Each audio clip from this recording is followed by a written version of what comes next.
Hey guys, what is up? It is your boy Omega SMG. We're coming at you with a new video. This one, I got a request for this. I'll put that comment on the screen right now. This is on layering, and I happen to have a lot of layering in this song with my bell. I'm going to go over this track, and then I'm going to skip over to another track that has more layers. Okay guys, figured I'd make this correction. This isn't going to have any of my video. It isn't going to have any of my nice stuff on it because it's just saying I'm going to have to do that drum part in a second video because FL Studio crashes at the end of my video right here. So, yeah, this is an attempt to get to 10 minutes twice as much as I make jokes about that. But like, yeah, part 2 will come eventually. Thanks for the support, guys. Make sure you drop suggestions. I also really support you. Sorry.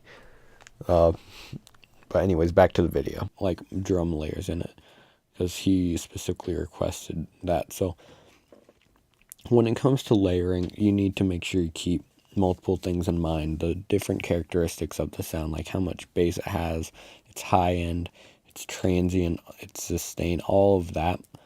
And you want to make sure that whenever you're getting your layers, make sure that your sounds actually fit together.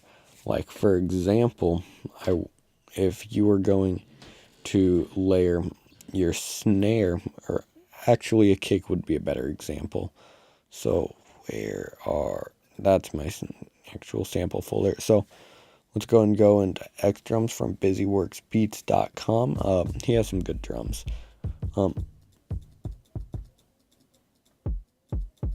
And let's go and take kick NK, this really punchy kick. 1 second, that's so weird. That might actually be it.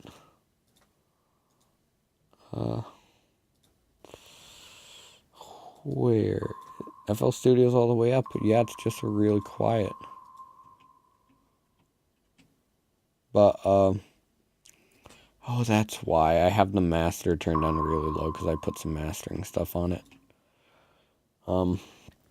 I have the mastering stuff off right now, though. So, this kick, super duper punchy kick. And then, this kick right here. Now, while you could take these two kicks and just slap them together, then, like, this kick is kind of overpowering this kick, and it causes some problems. So we could try reversing the polarity, and then it just loses that punch. It has a lot of that high end, but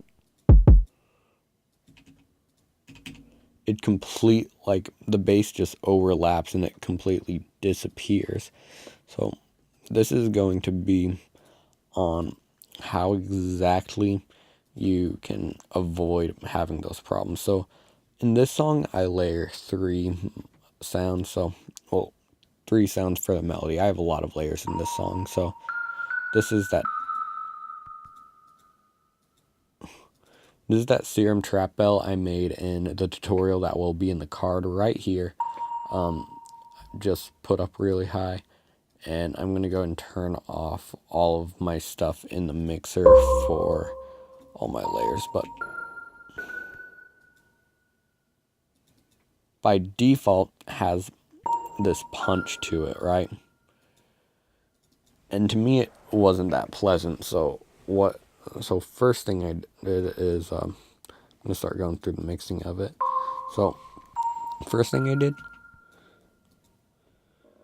was I cut out that low end, because to me it sounded a lot like a piano thud, and I don't really like that like piano hammer sound. So I got rid of it. So that made it less punchy already. Without.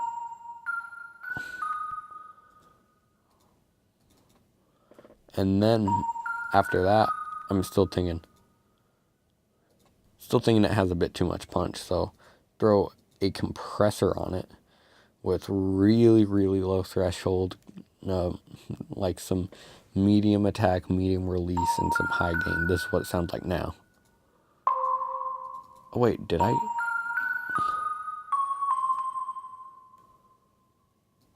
That was just, okay. So as of right now, it's more punchy. However, then I throw Lex Hall on it, and I have the mix level pretty high. So this just makes it so that you can still hear the bell come through with the reverb. Otherwise, the reverb's a bit overpowering. So then I threw another EQ on it. I cut out that low end and cut out some of the high end shimmer, just to make it a bit more muffled. Then I threw Guitar Rig on it and erased that attack,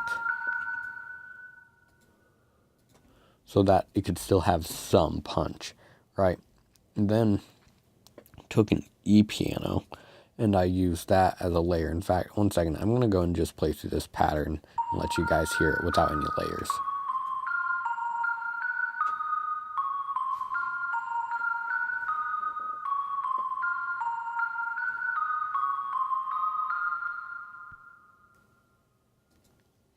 You know, it's not like awful or anything, but you know, it isn't a full sound. So then I took this Rhodes E piano. This is from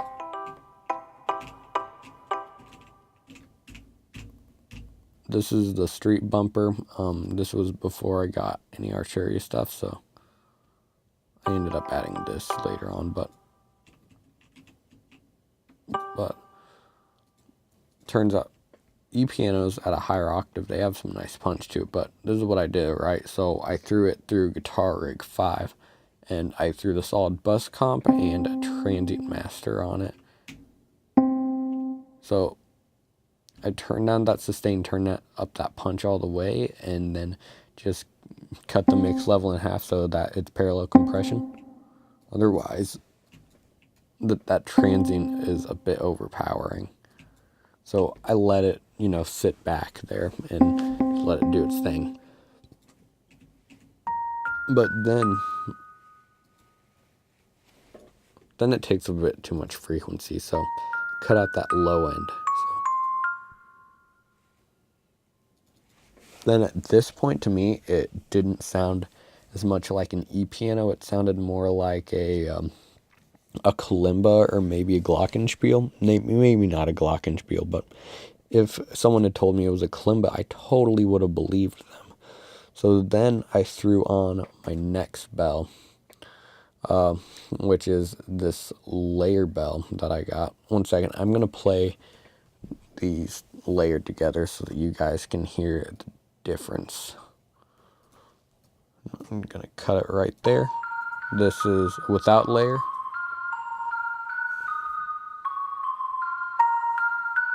And with layer.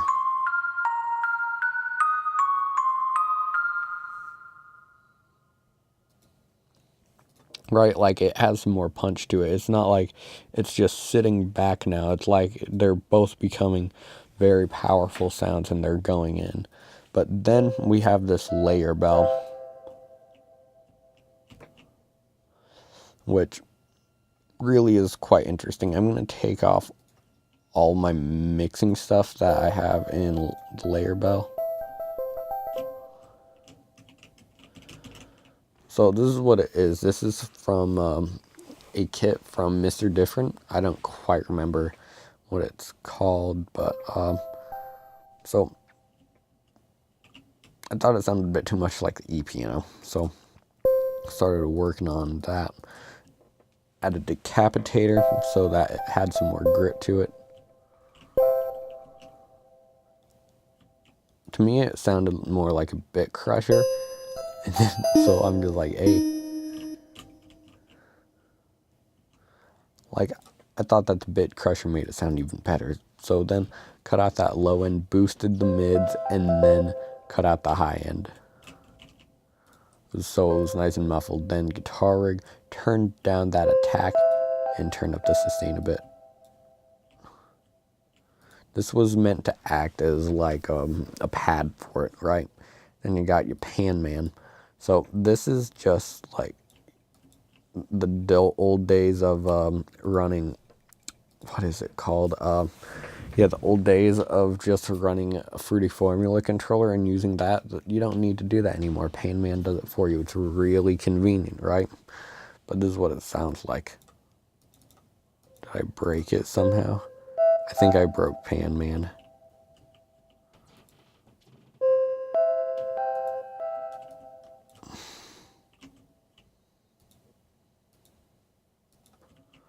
I totally broke Panman, but oh well, I mean, I guess it's not really necessary. Then I sent them all to their own bell send so that they don't get too powerful, and I threw them all through the reverb. Then let's hear it with the main bell and E piano, and then hear it with that layered bell, right?